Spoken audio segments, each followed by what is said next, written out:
All right, so this is week 2. Things settle down a little bit here. We just have 2 notes this week, I think. So the first one is limits at infinity. So that kind of continues on. It's in chapter 3, but it's connected to chapter 1, so I just do it in chapter 1. So we're going to start off with a horizontal asymptote, and we've talked about those a little bit already and in previous classes. So the key about a horizontal asymptote is it describes end behavior. It's what happens when x approaches negative infinity and when x approaches positive infinity. All right, which is what I have right here, basically. We can cross a horizontal asymptote. So we don't want to confuse that with a vertical asymptote. It's a different situation. Okay, from this definition, the graph of a function can have at most 2 horizontal asymptotes. So we could actually have 2 different. We could have something different happening on the left side versus the right side. And that happened on an AP test once, and they ended up throwing that question out, which was the only time that's ever happened. So, but we're going to be prepared just in case they ever bring it back. I have an example like that. All right. When you get infinity over infinity, an indeterminate form, what you can do to figure out what's going on is you can divide the numerator and the denominator by the highest power of x in the denominator. So that doesn't really sound very clear. I'm going to show you that in an example. Your college may require you to do that. What we started with when we were doing the notes was we talked about looking at the powers and figuring out what the horizontal asymptote was just from that. But I had a kid come back from college and tell me that he got marked off for not showing his work. So I'm going to show you the work that you need to show just in case. So you should keep your calculus notebook from Arborview because it might be helpful in college. Okay. So here are the pre-calculus rules that we've used in the past. So and we've already talked about this once. So if the degree of the numerator is less than the degree of the denominator, so we could just make up, and I've already gone over this, make up an example, plus ... plus ...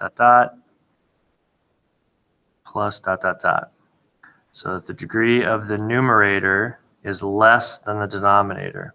So what you do is you just focus on the degree.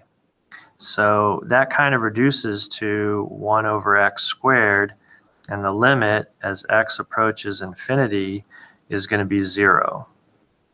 So that's where we get a horizontal asymptote of y equals 0. So the limit rules at infinity match the horizontal asymptote rules.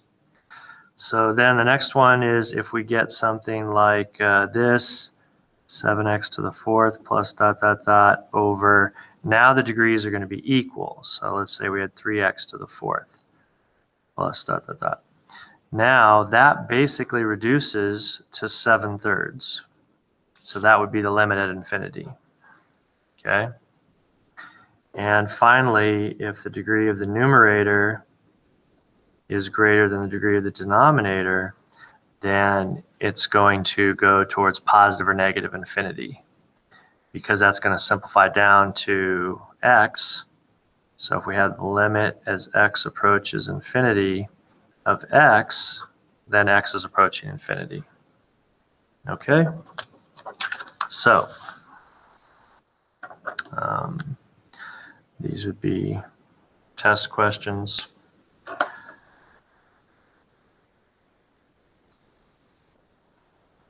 So it says find the limit as x approaches negative infinity.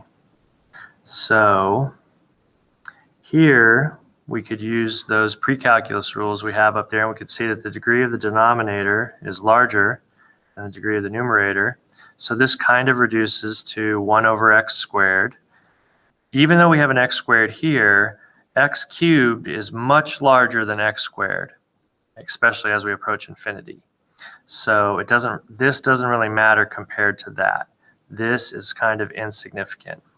So that is going to approach 0. Now, if it's a multiple choice question on the AP test, that's all you have to put. But if you're in college and they ask you this question, what they want you to do is divide everything by x cubed. So you're going to get x over x cubed minus 1 over x cubed. And you're going to get x cubed over x cubed plus 3x squared over x cubed. So if we look at what happens there, that's going to be 1 over x squared minus 1 over x cubed, 1 plus 3 over x. Now if we take the limit as x approaches negative infinity, this is going to be 1 over negative infinity squared. So if you divide 1 by infinity, you get 0. You get something really close to 0. So that's going to be 0 minus, same situation, 1 divided by a massive number is going to be pretty close to 0. This is going to be 1, and this is going to be 0. So what we did there is we end up with 0 over 1, which is 0.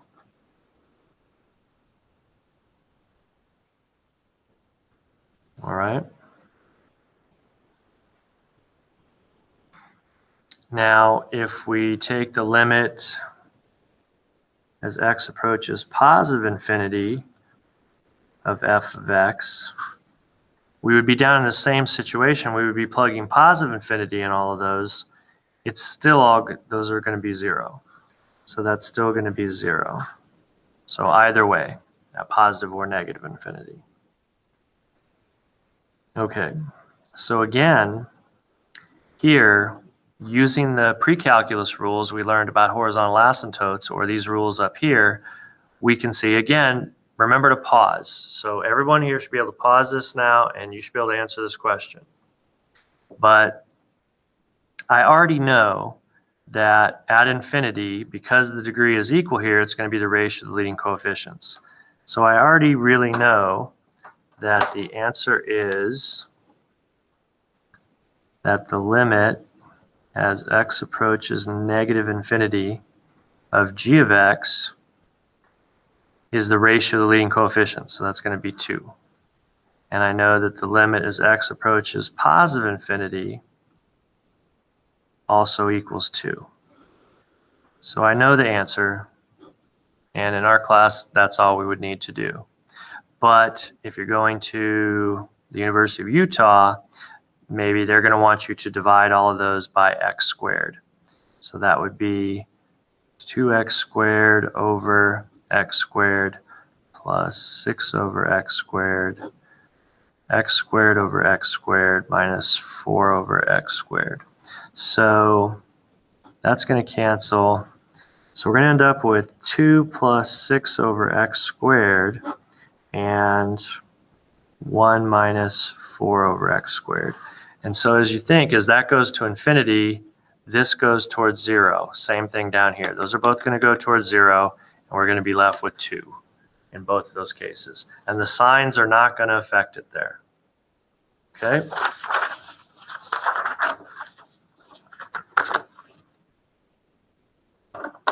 Now, this is the question I was talking about earlier, where there's actually going to be 2 different horizontal asymptotes, one on the left and one on the right. So what I want to do here is focus on the degree up here. So as x is approaching infinity, 6 times infinity minus 1, the minus 1's insignificant. Same thing here with this minus 5, not really significant. So now you need to focus on this, and you say, what's happening there? So basically, we're looking at 6x there, and if you do this, that would be the square root of 3, and then you'd have the square root of x squared, which is the absolute value of x. So now, if you think about it, what's the limit as x approaches negative infinity of h of x? Now, we need to be careful on piecewise functions. We have to put the proper piece in there. So we would have to put the piece in there that has negative infinity. But this is not a piecewise function, so I can just use the name. I don't have to write all this out. So think about what happens at negative infinity there. The infinities are kind of canceling out. I don't know if you can say that actually mathematically, but that's kind of what's happening. But the negative infinity, when we plug it in up here, is going to cause the numerator to become negative. So this is going to become negative, and then the infinities are going to cancel. Don't go around talking about infinity canceling because I don't know if that's accurate. But so we would end up with that. Now, if we think about what happens as we approach positive infinity, so that's what this whole lesson is about, limits that approach infinity down here. We've already talked about limits the other day that where the y value, where the answer approaches infinity, these are where x approaches infinity or negative infinity. So now if we plug positive infinity there, I hope everybody sees pretty quickly, well, that's going to basically cancel and there's nothing's going on with the sign, so that's going to be positive. And so we have a different asymptote on each side. And that's what came up one year on the AP test. Okay, so here, again, we're focused on this, what's happening there. Basically, this is going to be x over 1 because x squared is increases way more quickly than x as we approach infinity. Infinity squared is way bigger than infinity. Again, I don't know if that's mathematically correct, but it's above my pay grade. But basically, what's happening. So that's pretty straightforward. The limit as x approaches negative infinity of g of x. So you just plug it in. So that's just going to be negative infinity. And the limit as x approaches positive infinity is going to be positive infinity. Hope you're pausing and doing some of this work on your own. I don't know why I click those pens every time. Shut. Okay. Sketch to graph the equation, look for intercepts, etc. So we can start with a lot of different things. Y-intercept. The y-intercept is when x equals 0. So if you plug 0 in for x right there, you're going to get 0 over negative 16, which is 0. So we know we're going through 0, 0. Now, x-intercepts. X-intercepts are where y equals 0. So if you think about where y equals 0, y equals 0 where the numerator equals 0. Well, the only place that's going to equal 0 is at 0. 3x squared equals 0, x equals 0. So the x-intercept, the only x-intercept is 0, 0 also. Vertical asymptotes. Vertical asymptotes, we factor the denominator there. So that's going to be the difference of two squares, x plus 4, x minus 4. So nothing cancels there, so we don't have any removable discontinuities. We have to check that. We have to be careful to see if anything cancels. Nothing does, so those are both vertical asymptotes. So x equals negative 4 and x equals positive 4. So 1, 2, 3, 4. We'll put that in here, here, and here, and here. So we have that. Now, horizontal asymptote. When I look at that horizontal asymptote, that's going to be, look at the degree. So they're equal, the leading equal, so the leading coefficients would be 3 over 1. So there's a horizontal asymptote at y equals 3. Okay, so that would be right here. I don't really need it in the middle because that doesn't affect it, but, and symmetry. It says to talk about symmetry. I don't think I've talked about that in class before. So one thing, I've mentioned this a couple times, we could write it down. You can cross horizontal asymptotes, okay? Now, symmetry, I don't think I've mentioned it, but that's when you plug in the opposite of x and you see what happens. If it stays the same, that means it's even. That means you can fold it over from left to right like a parabola. If you plug in negative x or the opposite of x and the whole function becomes the opposite, that means it's odd, and that means you can turn it upside down, rotate it around the origin, and it looks the same. So if we plug negative, oh, I can't even see that, darn it. Should do this. Or not, maybe.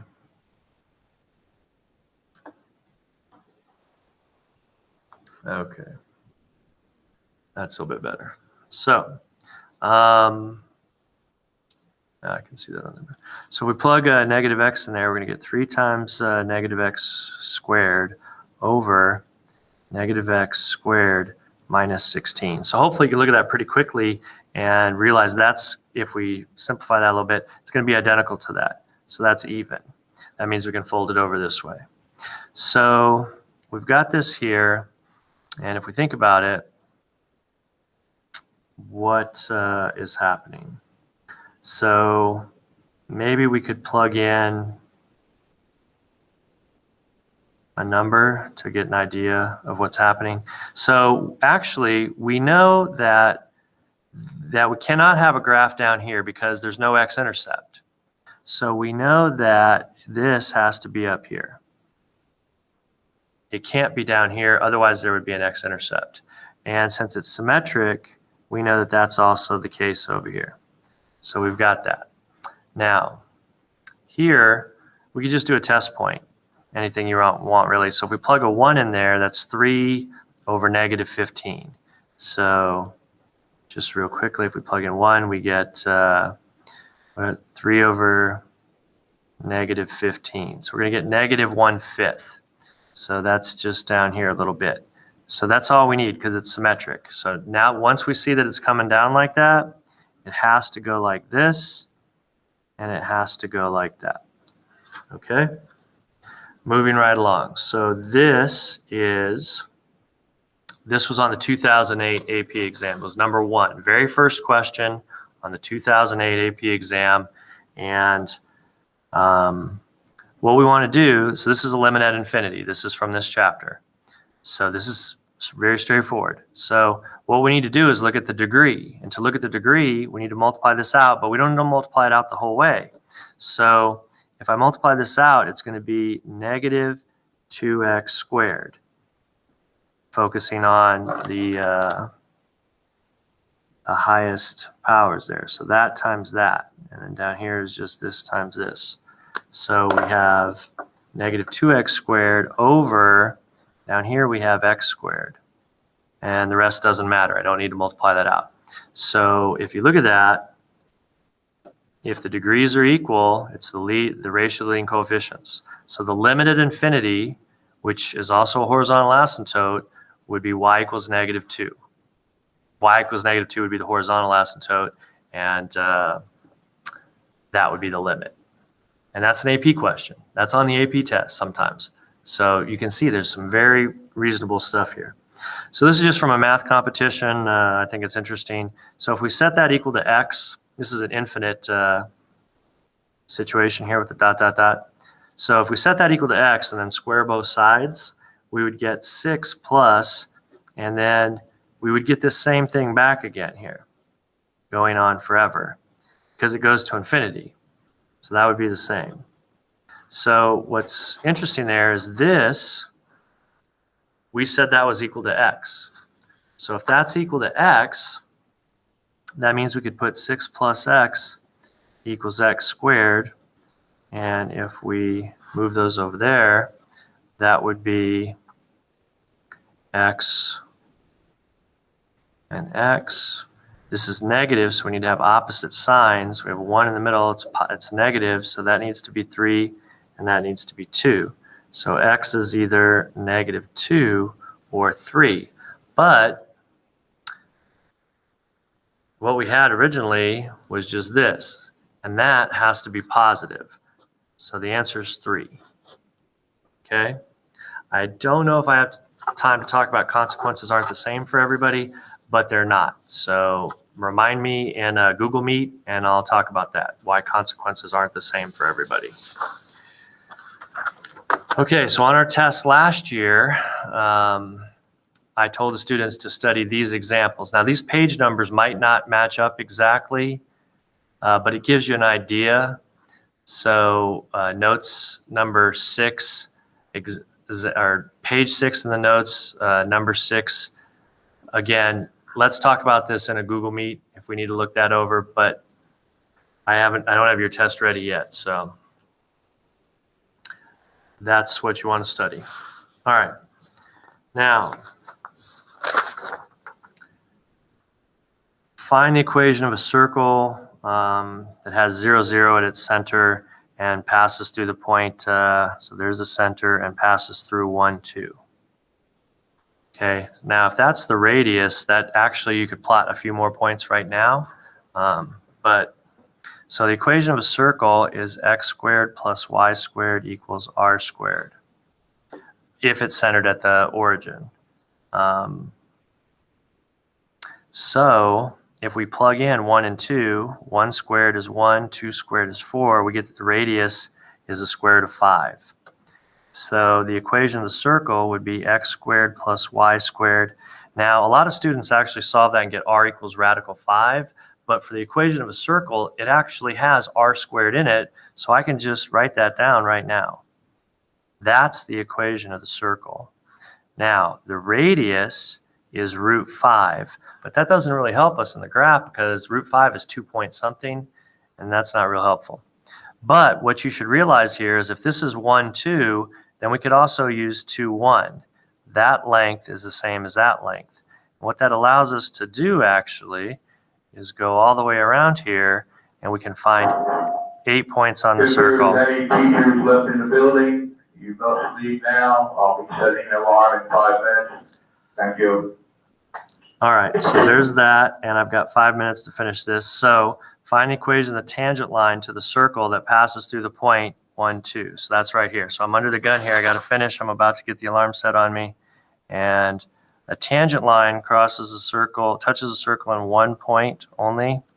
So let's see how I can do under pressure here. 1, 2, and here, and here. All right. So the equation that passes through this point, so we want point slope form. So that's going to be y minus 2 equals x minus 1. So all these tangent lines we're going to do a lot of them. Oh man, that's not even on the screen. All right. So we know our tangent line's going through that point. So there's the equation there. Now we need this slope. So the slope of the tangent line is perpendicular to the radius. So the radius there has a slope of 2. And so the perpendicular slope to that is the opposite reciprocal. So the opposite reciprocal of that's going to be negative 1/2. So that's negative 1/2. And I got to close this off because the alarm is going to get set in 5 minutes. I'll see you later. Bye.